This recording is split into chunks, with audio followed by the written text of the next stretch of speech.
Happy New Year, everyone! It is the year 2025, and this is your old Uncle Padrino back again with a new movie review for the new year of 2025. Why? Because this is the first movie that I went to go watch this year so far. All right, so this is my shirt that I'm wearing. You're asking, why am I wearing a Green Lantern shirt? Well, I'll explain why. Because this is the closest thing that I have to a shirt that represents cops or the police. Okay, why is that? Because when you really break it down, the Green Lantern Corps is an intergalactic police force, all right?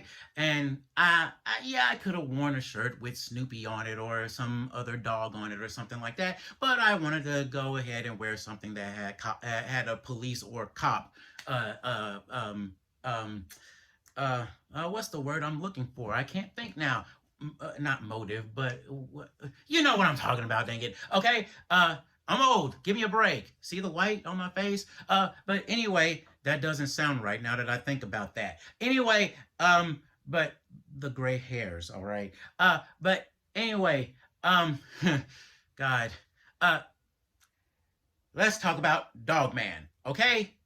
Man's best friend, right? And don't get me that garbage, oh, it's a woman's best friend too, blah, blah, blah. I'm talking about human, that means both man and woman, okay? So, yes, man's best friend, okay? Now, we love dogs, right? Well, most of us do love dogs. I think I would imagine anyway. They're friendly. They love us. We love them. They keep us company. They give us kisses and hugs and do all kinds of tricks and things like that. But they're also very useful as well, as in they guard the homestead. They're guard dogs.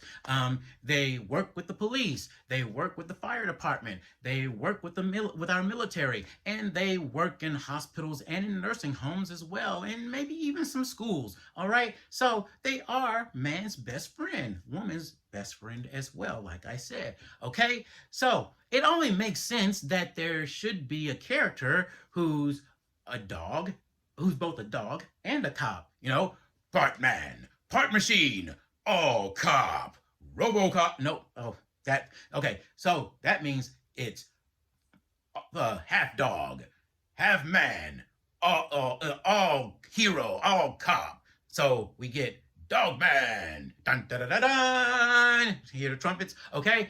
Now, I knew this movie was going to come out. I mean, like I do most of the movies, but I was excited for this because the creator of Dogman also created Captain Underpants. Okay, and I went to go watch that movie several years ago, and I really, really loved it. I never read any of the Captain Underpants books, and I never read any of the Dogman books, but I thought, if Captain Underpants was good and it's by the same creator, I'm going to go watch Dogman. I'm sure I'm going to love it too. All right. Plus, the God Kids sent me orders demanding that I go watch this movie with them. He's like, hey, you're watching this movie with us, and they held me captive, and luckily I escaped with my life. But they know where I live, so I guess I'm not out of the clear yet. So, anyway, let's talk about the story, okay?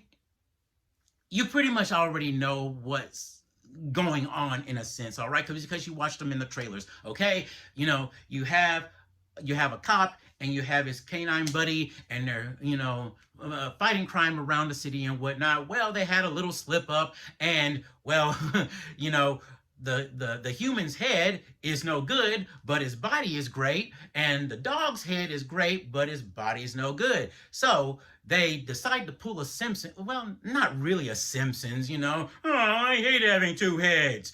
No, they actually pull a Frankenstein type thing, and they put the dog's head on the man's body, and he became Dogman, defender of justice. There's a cat, Petey the cat, and I always say dogs are like, big babies, little children. They want your attention. They want you to play with them. They're full of energy and running around and whatnot, and all of that. And I say cats, I compare them to spoiled teenagers. Okay, well, Petey the cat is about the same thing. I mean, he's pissed off. I mean, he wants to destroy stuff. He wants to, he's always mad and angry. He's just always building stuff to try to destroy the city and take over the city and whatnot. And he also wants to eliminate Gadget. Well, that's Dr. Claw, but he wants to eliminate Dogman, basically. Dr. Claw was a cat person, so I'm sure he probably, had hate for Dogman as well. So, but anyway, that's basically it in a nutshell. So, will Dogman stop Petey the Cat in this movie? Find out in Dogman, the movie. So, that's pretty much the gist of it, all right? Now, for the good stuff. The animation is wonderful in this, and the character design is wonderful in this as well.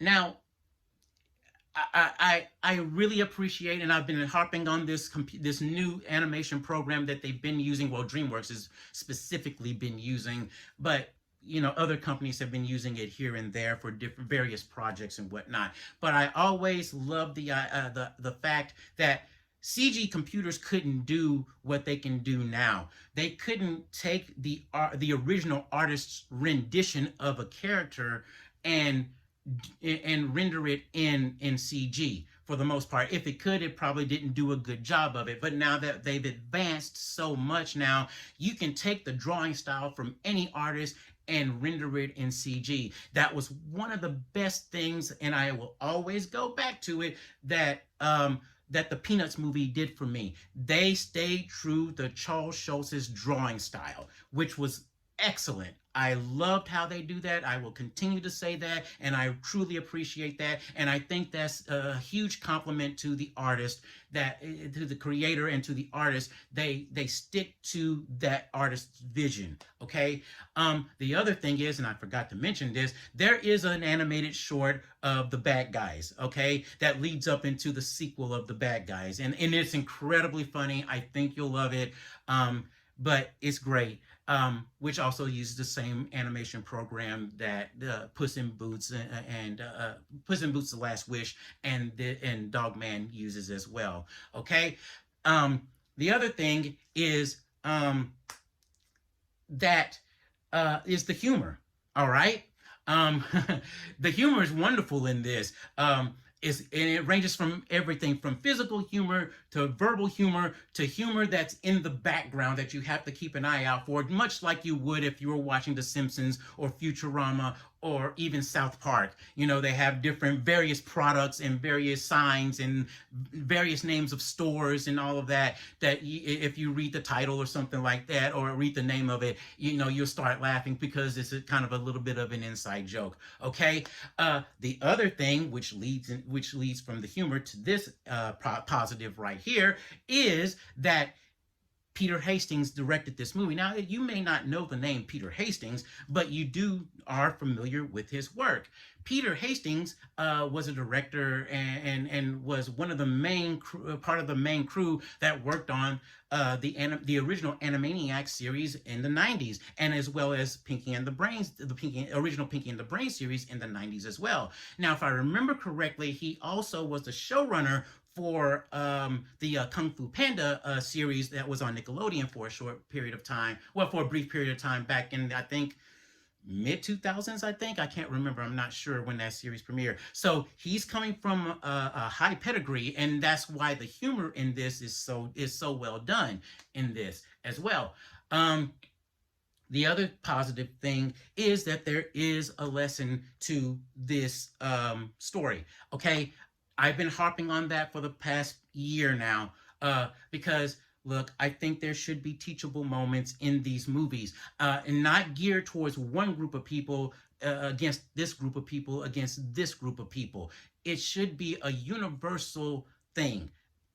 Universal, DreamWorks. Universal owns DreamWorks, and the movie was released through Universal, so it kind of coincidence, I use the term universal, and that's, you get the idea, okay? But anyway, but those are the things that I think that should be taught to people, not one geared towards one particular group, but towards everyone. Someone and everyone should learn something if there is something to learn from it, the moral of the story, if there is something to learn from this, I think it should be geared towards everyone, because they all have at least one thing in common. And I think that's something that parents and children should to parents should talk to their kids about when they go watch these movies. Hey, what did you learn about this? What did you think about this? What happened? How did you feel? What did you take from this? And you can discuss this. You can use these moments in these movies to discuss certain things about life in general. Okay, so I think that's a good thing. The other positive thing is, are the voice actors. Now, me, I am not a big celebrity person about voicing characters in animated movies. Okay, to me, it's been proven that they don't put butts in seats. But they still go for it because they want to draw the adult crowd in, and that's fine. But I really don't care about any of them. The only celebrity that I know that's in this movie is Ricky Gervais, and that's the only one I know. All of the other people, all of the other actors in this, all of the other celebrities in this, I don't know. But there are several voice actors, professional voice actors in this. Lorraine Newman. Lorraine Newman, if you remember her, she's an alumni of Saturday Night Live, but she also transitioned into voice acting, and I remember hearing her first in Tiny Toon Adventures as Shirley the Loon, the original Tiny Toon Adventures from the 90s as Shirley the Loon. And she was also a character named Molly Coddle in this stop motion animated show called Bump in the Night as well. And then you have Scott Menville in this as well. Scott Menville, he voices tons of characters over the span of his career, and he voiced Johnny Quest for a brief moment early, I think in the late 80s, if I'm not mistaken. And he voiced Zach in the animated version of Where on Earth is Carmen Sandiego, not the game show, but the animated show that came on Saturday mornings. But everyone knows Scott Menville as the voice of Robin in Teen Titans from the early 2000s, and currently the voice of Robin again in Teen Titans Go as well. And we also have Cam Clark in this as well. Cam Clark, he's the first to give Leonardo a voice in the original Teenage Mutant Ninja Turtles cartoon from the 80s. He also gave Snoopy a voice as well for a brief period when they were letting Snoopy's thoughts be heard through voice, just like with Garfield, like with Lorenzo Music. So Cam Clark was the voice of Snoopy for a brief moment when they were doing that. He also voiced Simba in a few Disney things when Matthew Broderick wasn't around, or when they didn't want to pay Matthew Broderick.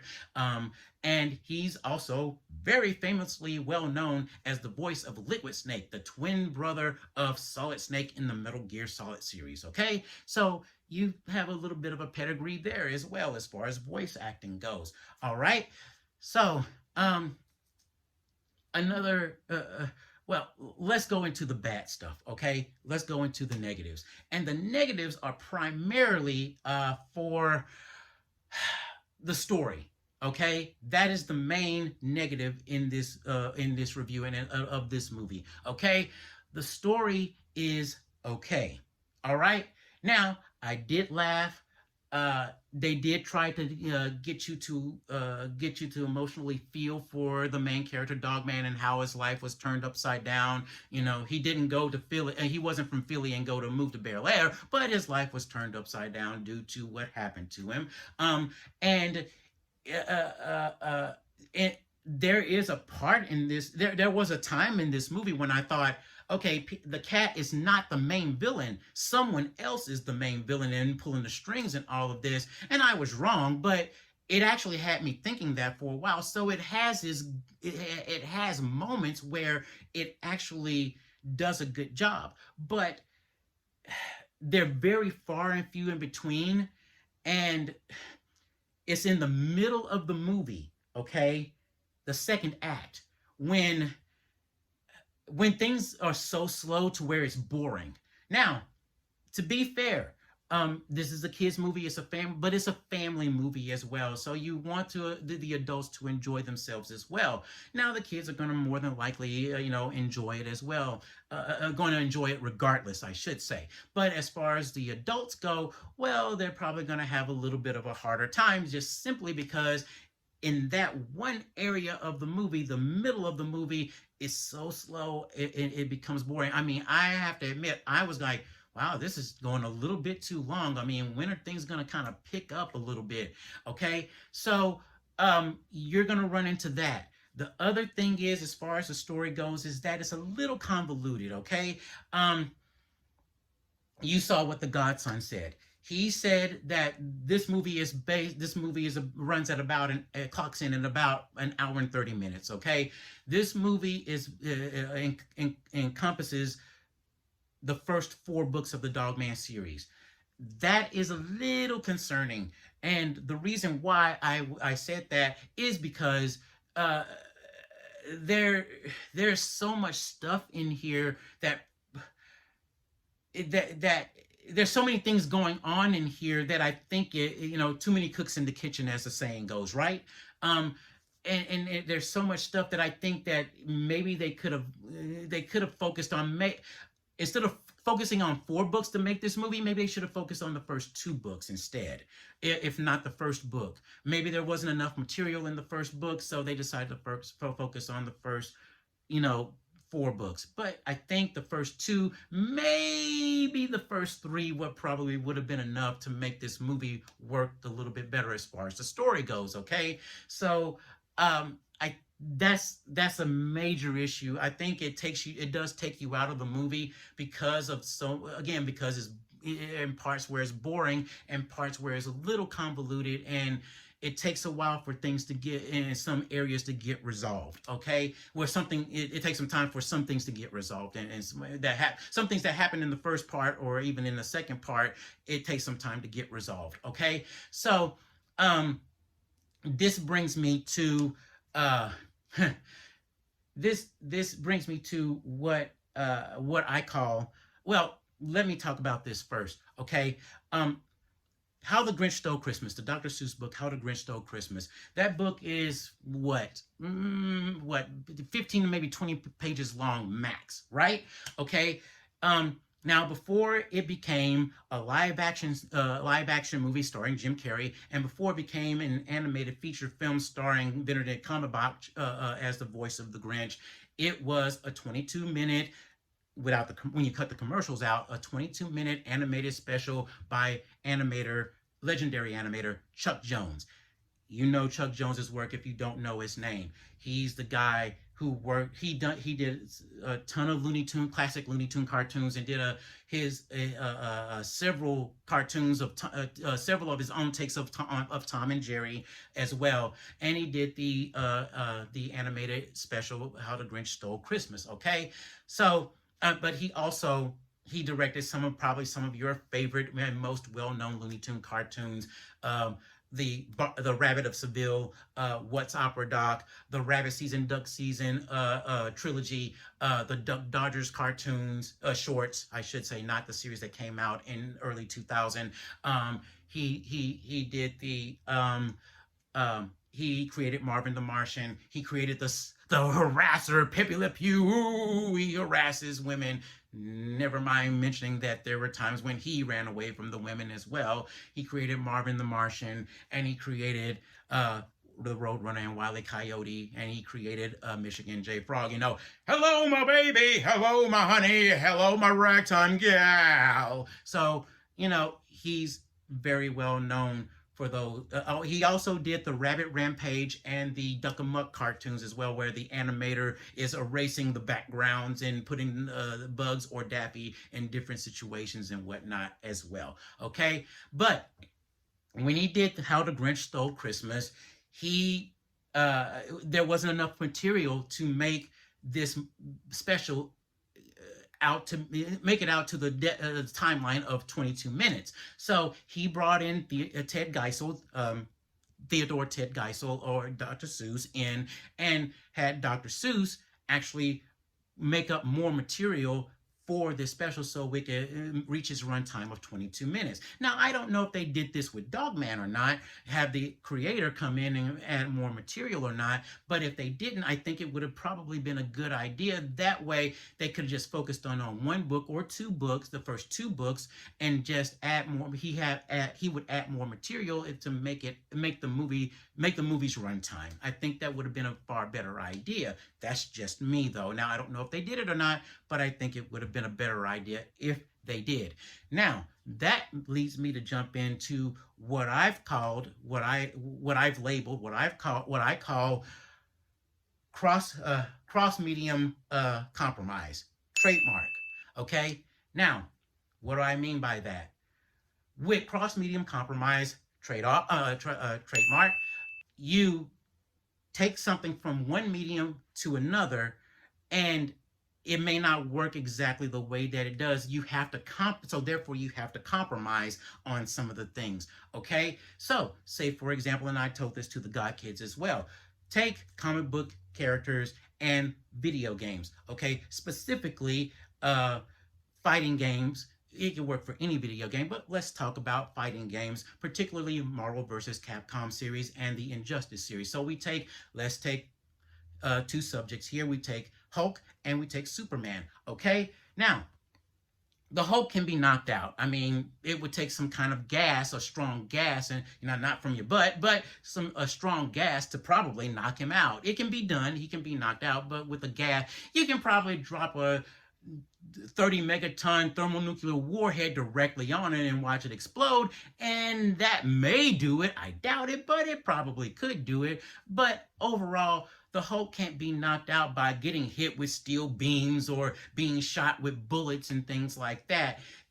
And he can't be knocked out by a series of punches and kicks. So and if he falls down a pit, that's not going to kill him. So you have to, when you take characters from one medium to the other, the characters have to obey the rules of this new medium now. So now he's not invulnerable. He's susceptible to punches and kicks, and to Hadoukens and Tasmakyabuka, and to Shoryukens and things like that. So because of that, you have to change the rules for the character when you cross over into this put him into this other medium. Same thing with Superman. Superman is near invulnerable. The only things that can hurt him are magic and green kryptonite. Now, so you can't, a batarang is not going to hurt him. Punches and kicks are not going to hurt him. Now, and bullets are not going to hurt him now unless those bullets are laced with kryptonite or are made from pure kryptonite. Then that's a different story. But overall, swords, things like that, that's not going to hurt him and knock him out. But because you're in a video game, you have to change that about him to where it's feasible for it to happen. So that's what I mean by crossover. When I say a crossover, cross-medium compromise trademark. And when you do that, especially with video games, there has to be stakes. Not these stakes, not those stakes, these stakes either. But stakes. There has to be consequences for your actions. You have to be there have to be consequences for the choices that you make. You make a bad choice, you're gonna get hurt. There has to be something there to where your health meter goes down because you got hurt, to where you'll either get knocked out or you'll die. Your character will get knocked out or your character will die. Okay, so that's the whole point of that. Now, how this relates to Dogman is because with books, you have printed word, right? So your books like your Harry Potters, your Lord of the Rings, your 50 Shades of Grey, your Chronicles of Narnia, things like that. Those books, from printed word to film, they're not going to translate well, right? Because you're only allowed this allotted time, whether it's an hour and 30 minutes, whether it's 2 hours and 30 minutes, or whether it's 3 hours even. Not everything is going to translate well. So you have to cut things out. You have to eliminate things and take throw out the useless stuff that's not going to progress the story, and keep the good stuff that's going to progress the story and make the story more interesting. So That's what I mean by that term that I created. So when it comes to Dogman, not everything is probably going to translate well from book to film. Now, the best part about it is, and especially with comic books, comic book characters, especially, or even animated characters, especially, it's a visual medium. So you can translate. The least you can do is get the look of the characters right in that world right. But overall, when it comes to writing a story and translating it over to film, well, there have to be sacrifices. There have to be compromises. So in this case, I think there was probably they probably couldn't get everything in, or if there wasn't enough material, they probably had to make some stuff up along the way. But I think there was just so much material to where they tried to get all 4 books in, and instead of just focusing on maybe, like I said, 2 books, 3 books max. Okay, so I think that's where the convolution comes from with this movie as far as the story goes. And I think that's where too many cooks in the kitchen. Like I said, I don't know how many people are there, but Peter Hastings, like I said, did direct. He also did the voice of Dogman as well. Dogman doesn't talk, but he barks and howls and growls and things like that. Dog stuff, okay? Except poop on the street, in the grass, I should say. But anyway, I think that there are a ton of positives that outweigh the negatives in this movie. But the negative, even though it's one thing, it holds a lot of weight. So for me, I give it, like I said, just because there's more positives and just because these are teachable moments that parents can have with their kids, I give it a full price admission. Okay. Listen to the Guy Kids. They've read the books, they saw the movie, you heard what they said. Take their word over mine, please, because I'm giving it I'm giving it probably a lot more leeway than what I really should. But this is a family movie, and I think there's not a when it comes to family movies, I think you gotta when, especially when it's something at least a little different and a little original, I think you should go for it. Now, would I watch this movie again? Yeah, but I would watch it, from the very beginning, and then when it gets to the middle part, I leave it on in the background and go do something else. And then when I know that things are about to pick up again near the end, I would come back and watch it. That's what I would do. Okay, but it's an okay movie. It's not too horrible. It's not the best, but it I think it's okay. I think the kids will probably get more out of it than the adults would, but you don't know. Again, it's a family movie, so okay, you almost, in a sense, you almost got to take what you can get. All right, so that does it for this review of this movie. All right, so Stan, take us out, will you? That does it for this episode of the No Spoiler Show. And remember, if it looks like canned dog food, it must be spoiled. Tune in next time. Until then, wait. Hold off on that next time part, okay? Got something planned for the show, all right? Wait, why didn't you tell me anything?